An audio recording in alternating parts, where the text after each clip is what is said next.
Greetings, YouTube. You know, during the spring cleaning event, I used a term that I fully stand behind, and that is that MCOC likes to create arms races.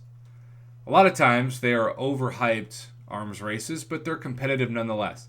We've seen arms races in the game for people throwing thousands, if not tens of thousands of dollars to pull a 5-star or 6-star Wang, aka Kang, or a 5 or 6-star Thanos. We've seen people now throw tens of thousands, hundreds of thousands, millions for sure battle chips at the new Thronebreaker arena crystals in the hope of getting that 6-star Punisher, which is going to do little to nothing for your roster even if you get him. But I had a feeling, given that there's only going to be ever one 6-star featured arena to hit the game in the first weekend. You know, we could have this around for the next 5-10 years if the game makes it that far. But there's only ever going to be that first shot at it, right? And so I had a feeling this was going to be historic in terms of the points that people were going to be putting up. And man, did I have some accurate feelings on that. I have two of my alliance mates, Z and Goose, shout out AOA Alliance, who finished in the top 10. 10. I was wondering why the alliance scores were so high in our alliance this weekend. I should have known. So you can see on screen, if you missed the video that I published, I don't know, an hour plus ago, I placed 966th with 33 million points. 33 million points is all of the milestones for both the 6-star featured and the 6-star basic arena combined just for this arena. So to me, 33 million points is still a good amount of points. I only used my 565 5-stars and 6-stars in those rounds, but that still is a decent amount. I barely cracked the top 1,000. Barely the top 1,000. And again, Shang-Chi is a highly sought after champ. Huge hype, and so far, Kabam, you better not touch him. Huge results. I get that this was the first weekend that this is going to be. If it was a 6-star Groot or a 6-star OG Daredevil, you're not going to see anywhere close to these kind of scores in the top 10. But I did ask my man Z, who placed 8th, meaning that there's 7 people who did more than he did. How many points you put up, brah?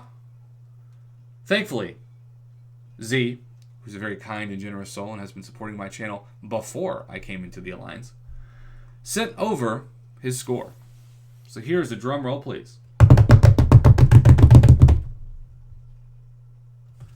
167,215,864 points, placed 8th. 8th. Are we going to see our first 200 million first place milestone? Maybe. So you have this like dichotomy of burnt out summoners with this arena. The first, of course, and the most impacted are you uncollected and a lot of Cavalier players too, and even some Thronebreakers who don't have a lot of 6-stars, don't have a lot of 565 5-stars, and yet you're being asked to compete with the biggest of accounts in order to, in theory, get champions, but even just secure milestones, which are way more time-consuming now than they were. And suddenly you realize that those rank 4 4-stars or even rank 2 5-stars are going to easily trigger rank 4 and rank 5 Thanos-teamed 6-star death squads that will immediately take you back to start. Or even if you win those fights, it's going to take you a few rounds worth of time just to win those death matches with your rank 4 4-stars or your 5-stars. So Kabam likes to say, use the roster you've got, as if they're just ignoring that it's easily going to get absolutely destroyed, decimated by the algorithm that triggers those death matches. So you've got a bunch of summoners on one end that feel like they can't even grind the arena anymore because there's no chance for them to put up 33 million points between 2 arena worth of milestones. And then you have the other extreme, which is people who now feel such pressure to put up points that they're just putting up this pointflation of scores like we've never seen before that are going to be well past 100 million, and by the time this is all historically done, maybe closer to 200 million just to pull a 6-star champion. It's crazy, And yet it's the reality that we face. So maybe this is all Kabam's evil plan. Maybe this is exactly what they were hoping for. But I do think that the arena is, for a lot of players, I'm not saying it's healthy, but it's a commitment of loyalty that keeps them playing. It's a way that even when the game is not performing well with lags and crashes, as long as they're able to get the milestones in the arena, they'll keep coming back. I know that's how I feel. But when you have players that have the crashes and the lag issues and the parry issues and the incursion issues and the Nick Fury being bugged for over a year issues, and on top of that, you make arenas really implausible for the average player to grind or just exhausting, that's when a bunch of people quit. And that's how you kill your game, when you ignore and underestimate the power of a large percentage of the player base that just can't do it anymore.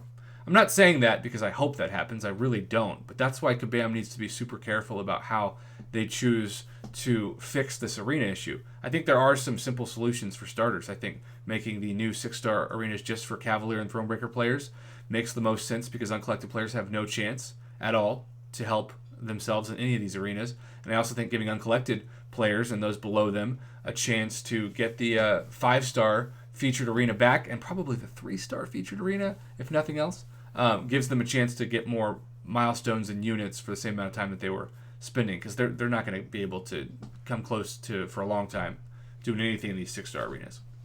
That's kind of my thoughts on the issues. Z, congratulations. I'm sure, I'm going to have to ask you, I'm sure you thought you might have done better than 8th with 167 million, but that just points to how many people are grinding these arenas right now, and also, just to be blunt, how many people are willing to put up the points themselves, or find somebody who will put the points up for them to compete for the 6-star. It is an arms race. Like I said at the beginning of this video, I am not going to jump into that arms race probably ever, but I will try to get the milestones and hopefully the 1 to 5% as much as I can for the 5-star shards and the 6-star shards. Thanks for watching, YouTube. Let me know what you think of these crazy inflated arena scores in the comments below. Do you think this is a blip just for the hype of the new arena, or do you think this is here to stay whenever we have a champion like Shang-Chi that actually has some accurate and well-deserved hype behind them?